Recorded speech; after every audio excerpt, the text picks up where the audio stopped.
তৃণমূলের বীর, তৃণমূলের বাঘ, তৃণমূল বলে অনুব্রত মণ্ডল।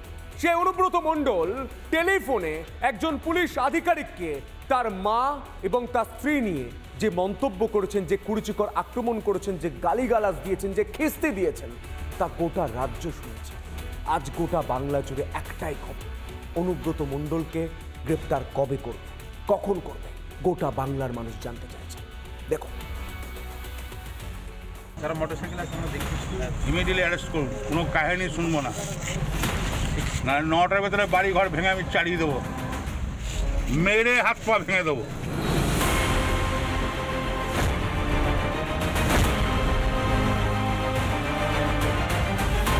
এভাবেই বারবার পুলিশকে নিয়ে ছেলে খেলা করে খবরের শিরোনামে এসছেন মুখ্যমন্ত্রীর সাধের কেষ্ট। এবার সেই অনুব্রতর আরও এক কুকীর্তি ফাঁস।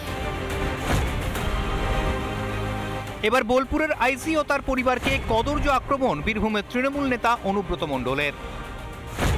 লাগাম ছাড়া কুকথা অনুব্রতর, বোলপুরের আইসিকে হুমকি কেষ্ট, কদর্য কথা চুপচাপ হজম পুলিশ কর্তার, কুকথার অডিও ক্লিপ ভাইরাল।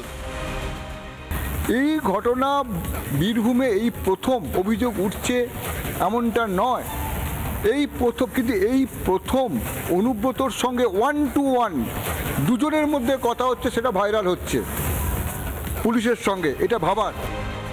ঘটনা প্রকাশ্যে আসতেই শাক দিয়ে মাছ ঢাকার চেষ্টা তৃণমূলের। অনুব্রতকে ক্ষমা চাওয়ার নির্দেশ দিয়ে সোশ্যাল মিডিয়ায় পোস্ট তৃণমূলের। আর দলীয় নির্দেশ পেতেই ভালো ছেলের মতো ক্ষমা চাওয়ার নাটক শুরু অনুব্রতের। মানে কোথাও তৃণমূল কালচার সেট করে দিচ্ছে, যা খুশি করে নাও, যাকে খুশি গালিগালাজ দাও, মাঝরাত্রে নেশা করে যাকে খুশি ফোন করে যা খুশি বলো, তারপর সকালবেলা আমরা যখন টুইট ফুইট করব, কড়া পদক্ষেপের কথা বলবো, আমরা বলবো যে দল এগুলোকে কখনোই মান্যতা দেয় না, তখন মিষ্টি করে সরি বলে দিও। পুলিশের তরফে অনুব্রতের বিরুদ্ধে এফআইআর দায়ের। আমাদের আইসি বোলপুর লিটন উনি কমপ্লেন করেছেন কি 2 দিন আগে ওনাকে একজন এখানে লোকাল নেতা ওভার টেলিফোন ভার্বাল অ্যাবিউজ করেছেন। ক্ষেত্রে আমরা একটা এফআইআর স্পেসিফিক স্টার্ট করেছি, যত স্ট্রং লিগ্যাল অ্যাকশন নেওয়া দরকার আছে সেটা আমরা নিচ্ছি। আগামীকালই বোলপুর থানায় হাজিরা দিতে নির্দেশ অনুব্রতকে। অন্যদিকে তৃণমূলের এই কদর্য সংস্কৃতিকে আক্রমণ বিজেপির। মাননীয় মুখ্যমন্ত্রী অনুব্রত মণ্ডলকে এমন জায়গায় পৌঁছে দিয়েছে, একের পর এক তার বক্তব্যকে ছোট করে দেখানো, হালকা করে দেখানো, মাথায় অক্সিজেন পৌঁছয় না, এই ধরনের কমেডি করা, এই যে সমস্ত কিছু মাননীয় মুখ্যমন্ত্রী করেছেন তার ফল আজকে আমরা দেখতে পাচ্ছি। এবং এটা প্রকৃতপক্ষে তৃণমূল কংগ্রেসের নেতাদের বাংলার মহিলাদের প্রতি দৃষ্টিভঙ্গি দেখায়।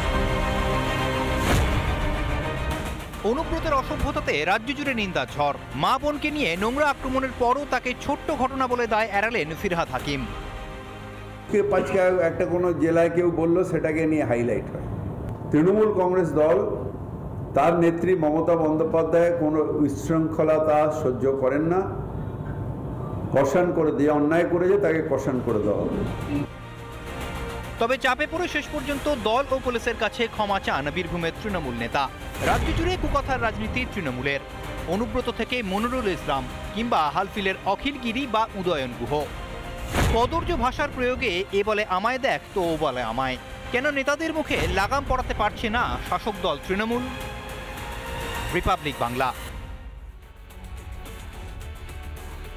অনুব্রত মণ্ডল একজন পুলিশ আধিকারিকের স্ত্রী এবং মাকে কুরুচিকর ভাষায় আক্রমণ করলেও অনুব্রত মণ্ডলকে এখনো গ্রেফতার করা হয়, কিন্তু বিজেপি করল। বিজেপি করার অপরাধে বারবার হেনস্থার অভিযোগ একজন পঞ্চায়েত সদস্যার। হেনস্থার অভিযোগ তৃণমূল পঞ্চায়েতের বিরুদ্ধে। এবার ডেথ সার্টিফিকেট নিয়ে বিজেপির পঞ্চায়েত সদস্যকে সোকজ নোটিশ ধরালো তৃণমূলের পঞ্চায়েত প্রধান। উত্তর দিনাজপুরের ইসলামপুর পঞ্চায়েতের ঘটনা, জানিয়ে তুঙ্গে রাজনৈতিক চর্চা।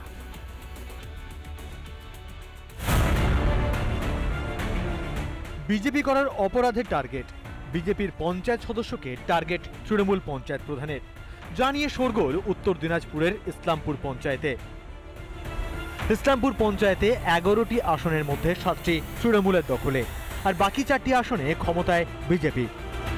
অভিযোগ, একটি ডেথ সার্টিফিকেটে স্বাক্ষর না করায় বিজেপি গ্রাম পঞ্চায়েত সদস্যকে নোটিশ দেন প্রধান, জানিয়ে তৃণমূল প্রধানের বিরুদ্ধে ক্ষোভ বিজেপি পঞ্চায়েত সদস্যের।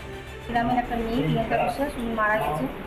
ডেথ সার্টিফিকেটের জন্য যে আমি সই করতে হয় সেটার মধ্যে অনেকটা জায়গা ফাঁকা ছিল, সেটাতে আমি সই করিনি। ওর জন্য প্রধান তাহলে আপনাকে নোটিশ করলো, কারণটা কি?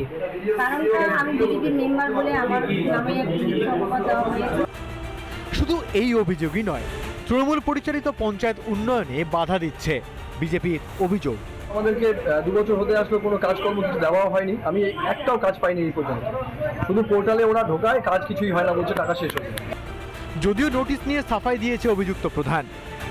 প্রথমত বুঝতে হবে শোকজ কথাটির অর্থ কি। এখানে 3-4 দিন ঘোরার পর যখন ওনার কাছে পাননি, ওনার কাছে সিগনেচার পাননি, তখন আমার কাছে এসেছেন। এবার যখন বলা হলো যে এই সিগনেচারটা কেন করেননি, তখন উনি একটা আমাকে দরখাস্ত দিলেন যে এই কারণে সিগনেচারটা করেন। জানিয়ে প্রশাসনিক স্তরে লিখিত অভিযোগ জানানোর সিদ্ধান্ত বিজেপি পঞ্চায়েত সদস্যদের। উত্তর দিনাজপুর থেকে তুষার বিশ্বাসের রিপোর্ট, রিপাবলিক বাংলা।